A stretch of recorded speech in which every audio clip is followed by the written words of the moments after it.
show you the dark side.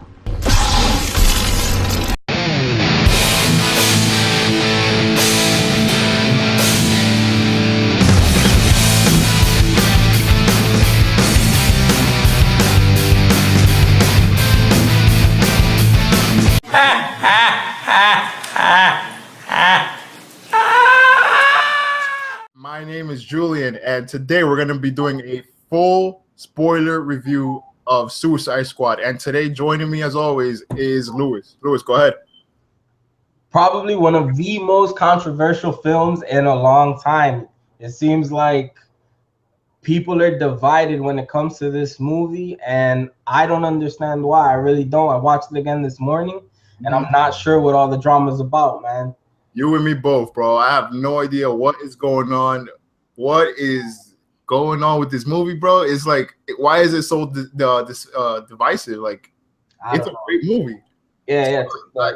I guess let's dive right into it and let's go. So tell me what were your favorite parts of the movie?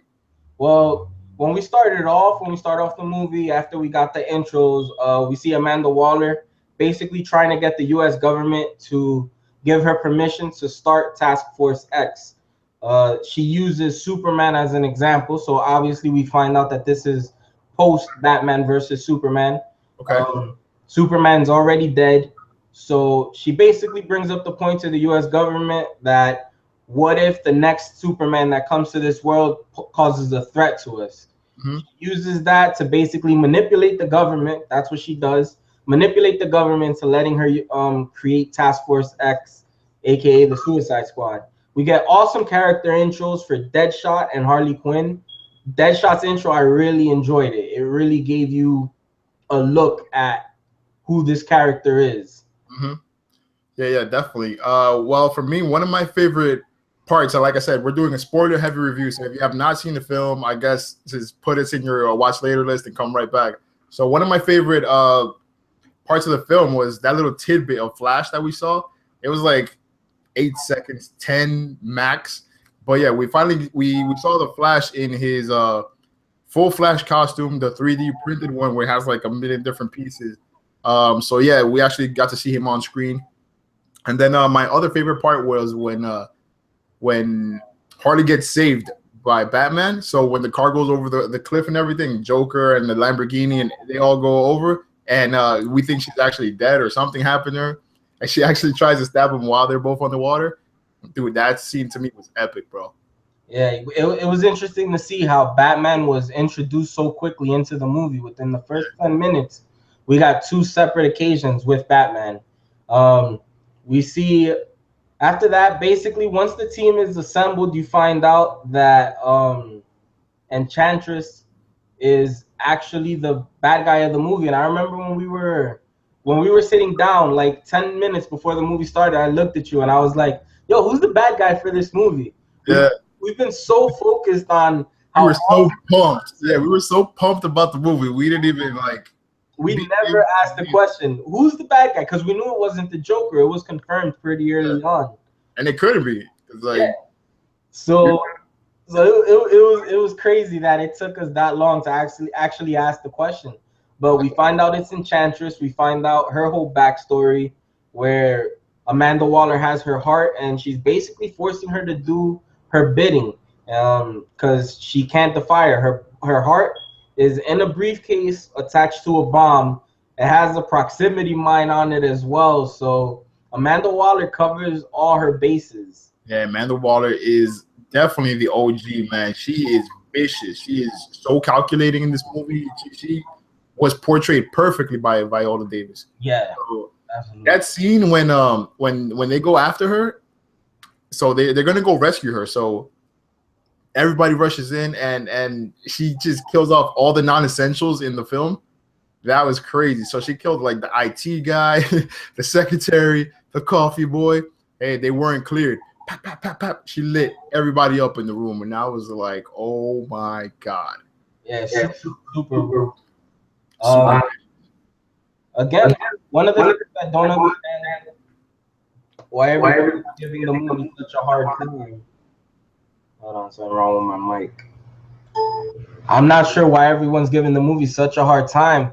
I feel like all the characters got their due diligence when it came to their introductions. Yeah. Called Diablos. We got the quick backstory on Killer Croc, which you don't really need much on Killer Croc. He's a human who has a skin disease that causes him to look like a reptile.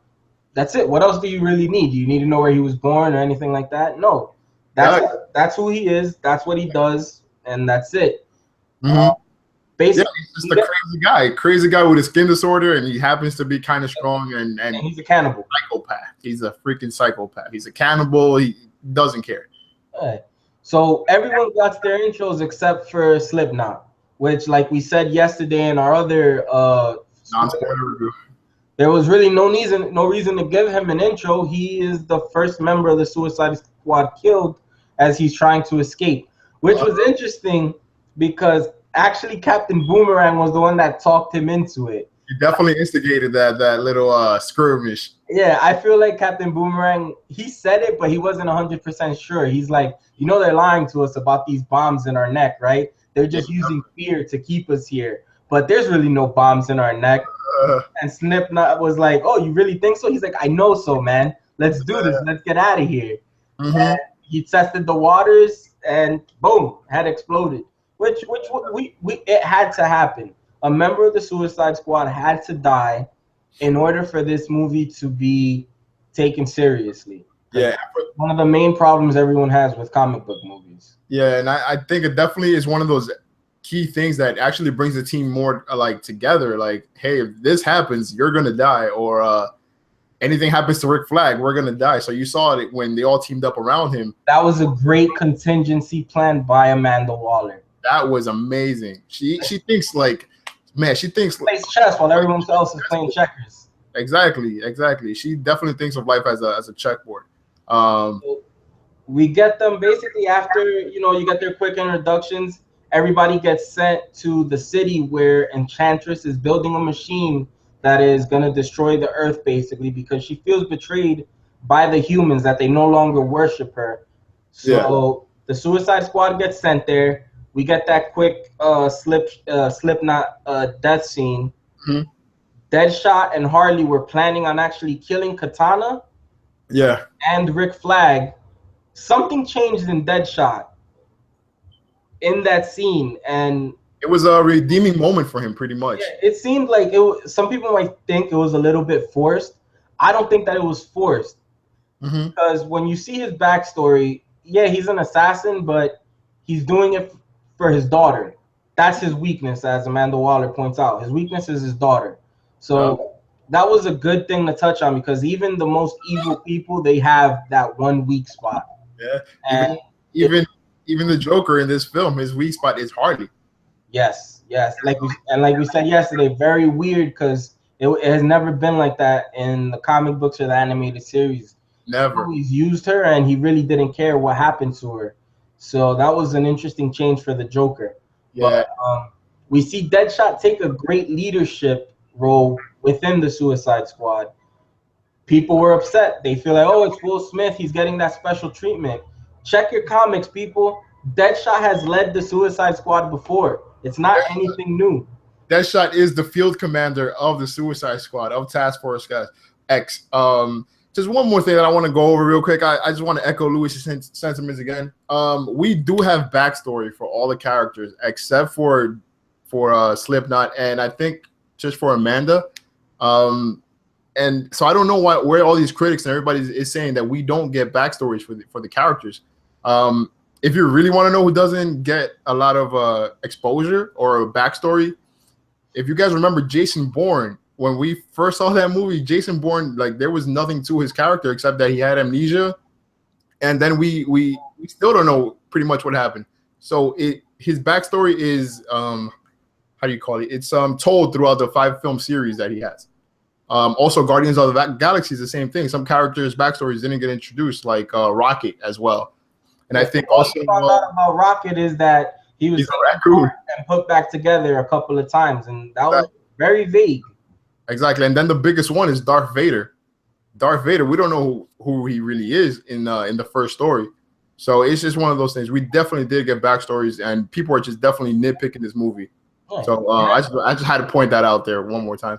They act like there is no future films to come where they're gonna Exactly. go further in. It's already been confirmed. Harley Quinn's getting her movie. Captain Boomerang's getting her movie. Who knows who else from the Suicide Squad will get a solo movie where you can actually get more info. It's like a quick tease. It's a 2-hour movie. You can't expect everything to be pushed in there because people are gonna be like, "Oh, they gave us too much backstory and I didn't see enough action." Yeah, or they're not the other side of the spectrum. Oh no, this movie's too long. I wasn't in it for that. Like, dude, come on, bro. So nitpicking and then just like bastardizing the movie for no reason. Yeah. So back to the main topic. Favorite scenes, bro. Favorite scene. Favorite. I like the scene because Rick Flag was actually he was telling Deadshot like, "Oh, when the action comes, you're gonna run. You're gonna tuck your tail. You're gonna run." Yeah. And I love that scene where Deadshot gets on top of the police car, and as all the enemies are coming towards them, he has his pistol and he has his gauntlet cannons, and he's just he's going to town. He's destroying everything. Yeah, when he's on top of the car, right? All the other soldiers, they're just staring at him, and they're like, "What the hell's going on?" This guy just literally killed like 30 people in 20 seconds. He took complete control, and then as he was leaving, he just walked by Rick Flag. He's like, "Yo, that's how I handle shit." Yeah, that's how I handle shit. I love that scene. It lets you know, like he's serious. Like Will Smith definitely is back to form as Deadshot. Like, I think it's one of his best performances. I think this so far in the past, like as you said, like in the past 5-10 years or so. Yeah, I mean, in that type of genre, because Pursuit of Happiness, he did an amazing job. Yeah. Even in Concussion, I heard he did great. But as far as the action comedy type movies go, yo, he blew it out the park. I can't think of anything that he's done at this high caliber. And one of the reasons I think Will Smith did so good is because he wasn't the main guy in the movie. It might seem like he had a lot of parts, but he wasn't the main guy. He was supporting, so he could throw in his one-liners. He could if he needed to take control of a scene, he has the presence where he could actually do that, and you'd buy it. But it was okay for him to also be in the background. Yeah, definitely. One of my other favorite scenes was pretty much the honor among thieves line. Where Deadshot, Amanda tells Deadshot to kill Harley while she's boarding the chopper, and he goes like, "Boom! Oh, I missed." Like, that scene right there actually brings the entire team together. It builds camaraderie between all of them. It's just like it makes like a more family unit. So now they're instead of all these psychopaths all together, now it's pretty much just a whole unit. They're there. They all know they got each other's back. So they were ready for war. Especially for those 10 seconds where they thought that he had actually shot her. Captain Boomerang's face, El Diablo, even Killer Croc, they looked upset when he took the shot because she told him, he was like, "I want my daughter." He was like, she said, "Do it for your daughter." He was like, "Oh, she's as good as dead." And they all looked real upset. And then when she showed that he didn't really shoot her, Captain Boomerang says, "Good job, mate." Something of the sort. Yeah, it helped bring the team together. Throughout the movie, it didn't really seem forced that they were getting closer together. The only time where I felt like it seemed a little bit weird for me was the El Diablo scene towards the end of the movie when Enchantress is giving everybody a vision of what they really want. We see that Deadshot is with his daughter, and he killed Batman, and then he's with his daughter. Harley Quinn, she's living a regular life with the Joker, and they have 2 kids. Rick Flag is with June Moon, and she's telling him everything was a bad dream. Enchantress messes up when she shows El Diablo his wife and kid that he killed prior to his incarceration. So when he comes out and she asks him, she says, "How long have you been able to see?" He says, "All my life. This is my family." It felt a little bit forced for me, but after watching it again today, it makes sense to me because in the movie, he kills his family, then he goes to jail. He's in solitude, pretty much. Solitude the entire time. Yeah, after he was getting jumped in the yard and he just killed a bunch of inmates. And at that point, he was still gloating about it, like he was still like a badass. But sometime between that and when we first meet him in the movie, his demeanor has changed, and he doesn't want to be a weapon. He just wants to live his life in peace. Yeah, he just wants to be a hermit. He just wants to be left alone, pretty much. Yeah, so that bar scene when he opened up and he told them the story of what he did to his family, it was Jess actually told me that that's why he considered them his family. That's probably the first time he had opened up to anybody since the killing of his wife. So he felt that connection with them. Yeah, that was a great scene. Yeah, after hearing it from her, it made more sense to me. Yeah. It made a lot more sense why he was so defensive of the group. And we got to see that badass Diablo form of his. Dude, how strong is this guy? This guy was like their secret. That's pretty much their Hulk. Yeah, like, dude, he is strong. I was not expecting him to be that strong. Me either. And that transformation just came out of nowhere. Even though he said it, he said something along the lines, "I'm going to show you what I transform into." Yeah, he said, I'm gonna show you what I'm really about. No, he says I'm gonna show you who I really am. That's what he said. Yeah, and I thought, I'm like, all right, cool. Like, well, he's gonna get like his eyes are gonna turn red or something, and then he Firestorm here completely transformed into like some Ghost Rider on steroids, bro. It was amazing. It was interesting. I don't feel like he's dead. Basically, I don't think he's dead either. In that scene, he basically transforms into this fire demon, and he has like a skirt. Yeah. And he also has a crown. It looks like a crown on his head.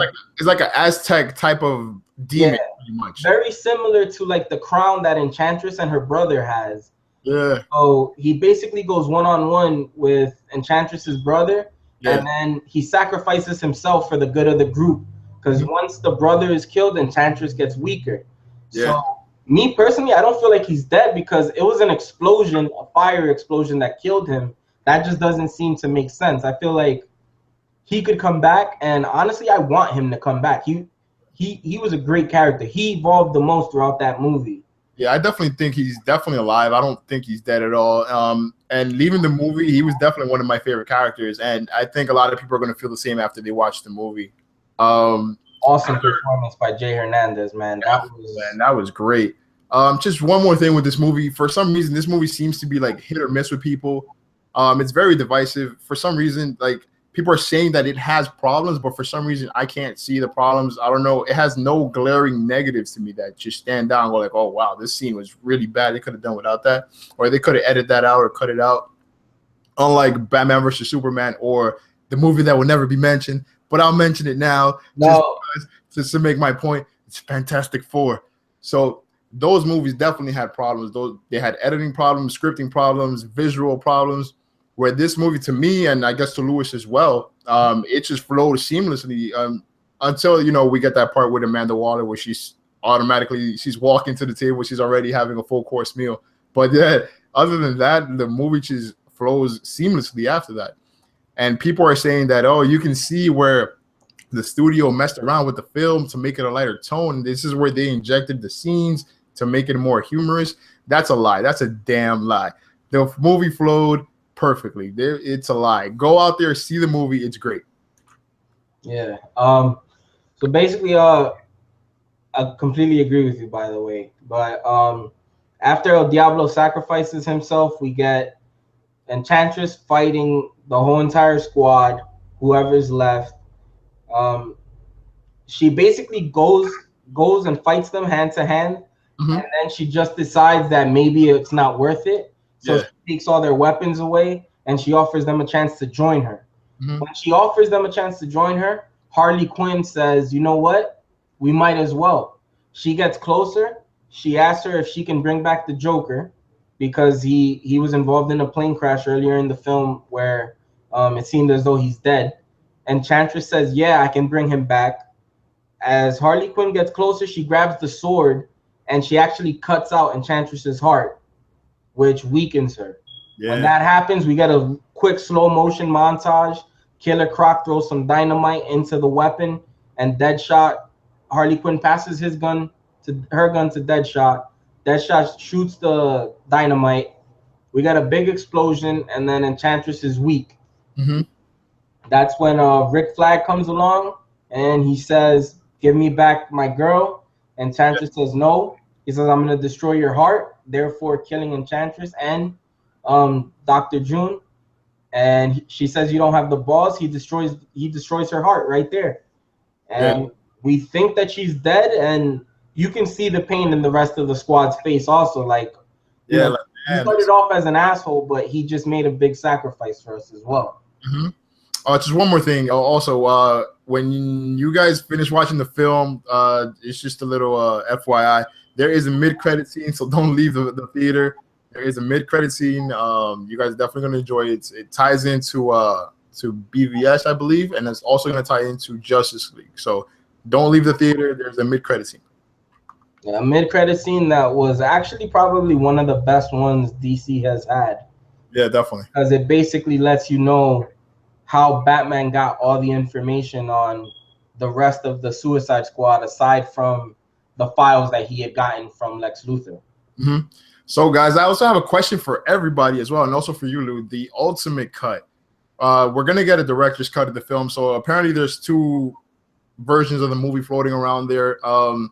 Everybody is out there commenting saying that we didn't get enough Joker, but like we said yesterday in our non-spoiler review, that we thought Joker was put perfectly in the film. There wasn't no more, no less. He was there perfectly. Now, do you think in this ultimate cut, seeing more of the Joker, do you think it's going to enhance the film, or do you think it's going to diminish the experience a little bit?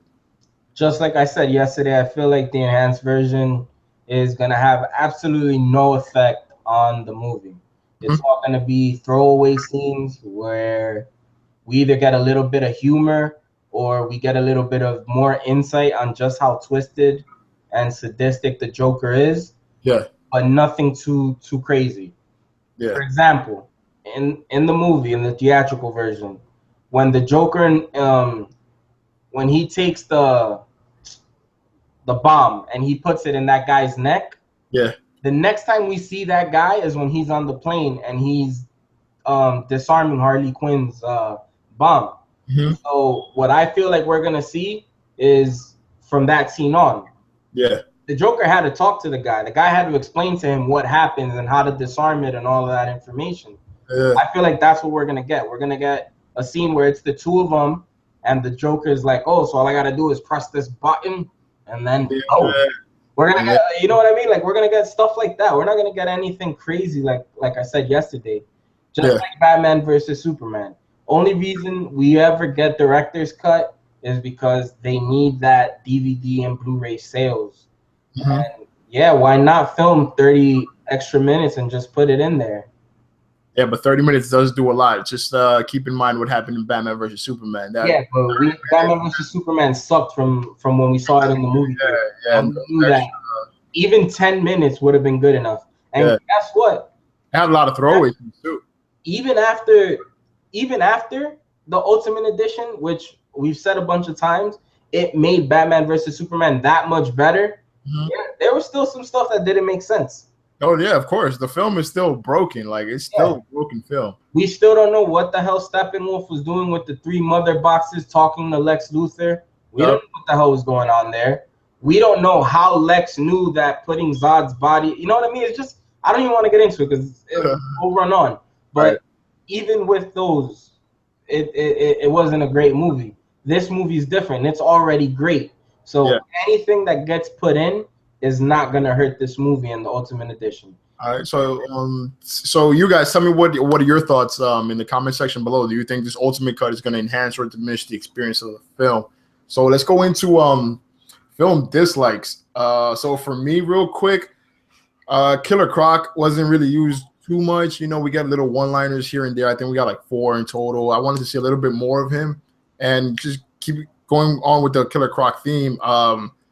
Even though he is Waylon Jones, I just think he was portrayed like way too ghetto for me, man. He was like just like so ghetto. It was like, dude, no, you're doing too much. Yeah, you're doing too much. I don't know if Adiwale, whatever his name is, Triple A, was miscast for that role or whatever the case is. But damn, bro, he was just way too ghetto. Hopefully, he just brings it down a notch for the next Suicide Squad movie.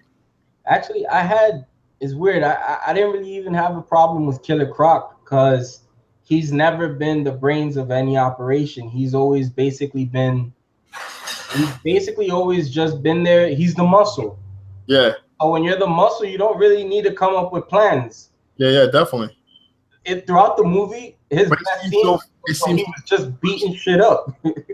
yeah, but it just seems so forced. Like it was like, dude, really, you're gonna ask for BET, bro? At the end of the movie, that's all you want is BET. Yeah, he's been in the sewer for a long time. BET got some quality programming. So it definitely does not have no quality program whatsoever. Oh man, come on.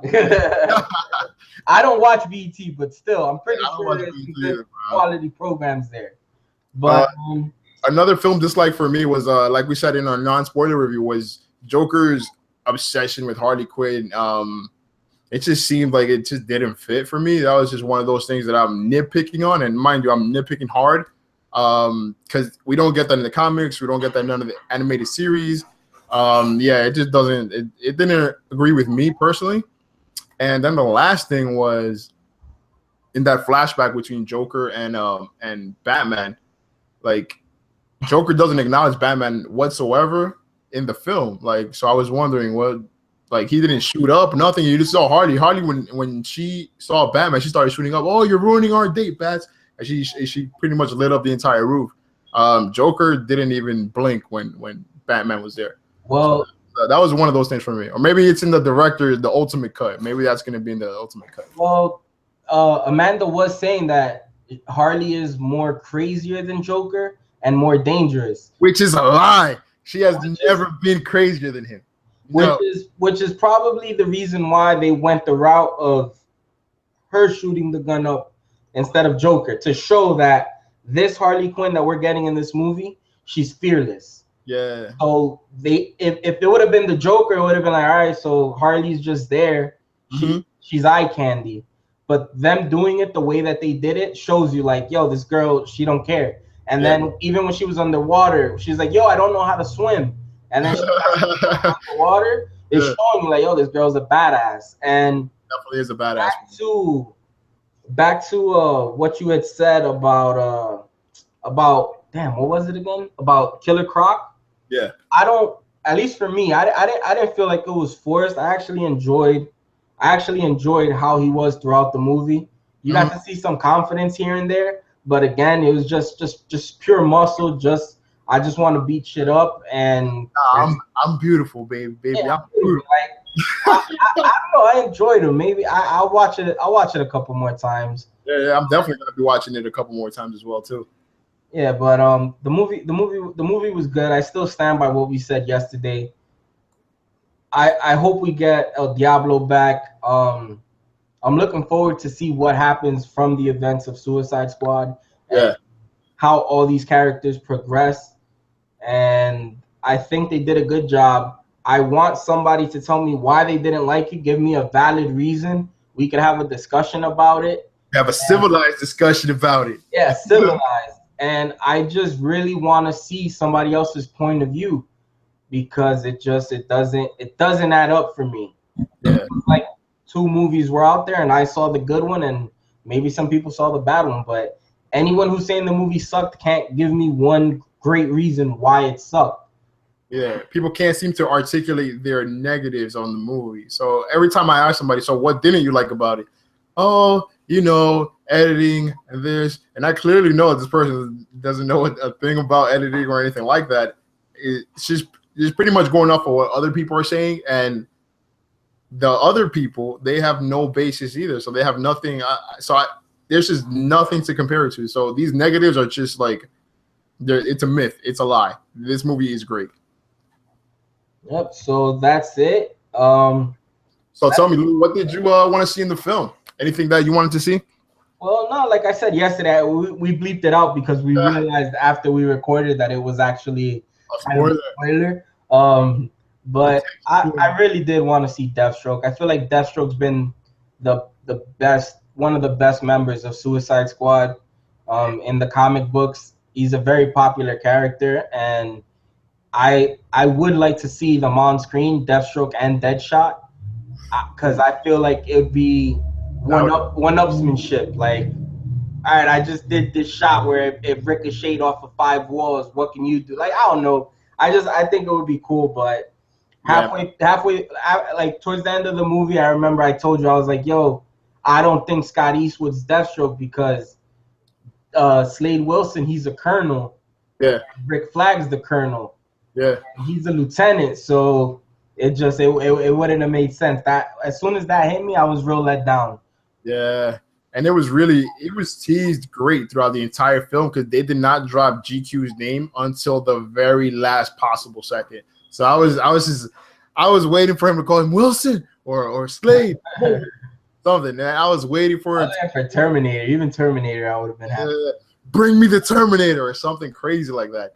Oh man, I wanted to see Deathstroke so bad. So yeah, dude, that's definitely one of the things for me. I definitely wanted to see Slade in there as well. I still stick by what I said yesterday. I feel like this was the right movie to launch the DC cinematic universe, because Batman versus Superman, even though we did get some good out of it, it caused more chaos. It caused more bad than good for me, in my opinion. So I feel like this movie kicked things off in the right direction. Wonder Woman looks amazing. Wonder Woman looks like that's gonna be the next movie is gonna propel it even further. So yeah, I'm excited. And just to go off topic real quick, guys, Rotten Tomatoes does not have its own critic base. There's pretty much like a Twitter or a Facebook just for professional critics. So it's just an aggregator. So Rotten Tomatoes is not really the people that give out scores. So don't go attacking Rotten Tomatoes. It's definitely not them. If there's a critic that you disagree with, they have their all their social medias right there. Just write them a letter or write them a tweet, whatever the case is. But yeah, Rotten Tomatoes is definitely not the cause of it. But I do tend to believe that there is definitely something going on with DC, excluding Rotten Tomatoes, because for some reason the film launched just yesterday worldwide, and it dropped 10%. Like what, 10 points? It dropped the whole 10 points in less than 24 hours. So it went from a 36 down to like a 24 or something like that. And I was like, dude, what is going on? There has to be something that I'm missing from this movie that I don't understand the controversy or the negativity towards the movie. Maybe because it is DC, and I don't know. Yeah, but then when you check the fans have it at like 90-something%. Yeah, there's a discrepancy. There's like the fans have it at 90%, but the critic base has it like at 24, which is crazy to me. And yeah, hopefully it just doesn't hurt the film. I already know it's not going to open up. Well, there's a possible chance that it might not open up in China anymore. So yeah, I just hope that all this negative press doesn't really hurt the film. So for me, the film definitely did its job. It kept me entertained. It kept me engaged throughout the entire film. So all the negatives that I found, I'm actually just forcibly nitpicking at the movie. I had a great time. I was generally had a great experience. And for me, I'm going to give this movie an 8 out of 5 out of 10. Just like yesterday, I still stick with it after seeing it again. I give it a solid 9. And that's just because I feel like despite it being an awesome movie, no movie is perfect. And I won't give it that 10 out of 10. Yeah. Yeah, there's very seldom movies that are 10. So let's finish this out, man. Anything else you want to add? No, just go watch it for yourselves, and just, don't listen to everything you hear on the internet. Just because they say it sucks, give it a shot. You might find something you like. There's a movie like this, there's so many characters, you'll have to be able to relate to at least one of them. And you got to understand that that's what film's about. You have to be able to relate to people in order for you to actually care about them. Mm-hmm. So it was a great movie, great cast, great performances all around. And I can't wait for part 2. Yeah, so let's finish this out. So, guys, tell me what you guys thought about the film. If you've seen it already. If you haven't seen it already, go out and watch it, and then leave some comments on the section below. Tell us what you think about the ultimate cut, and then you guys can also reach out to us in our various social media platforms. Also, stay tuned towards the end because we have a new special outro. So, until next time, guys, we're Jersey Boy Reviews. Catch you later.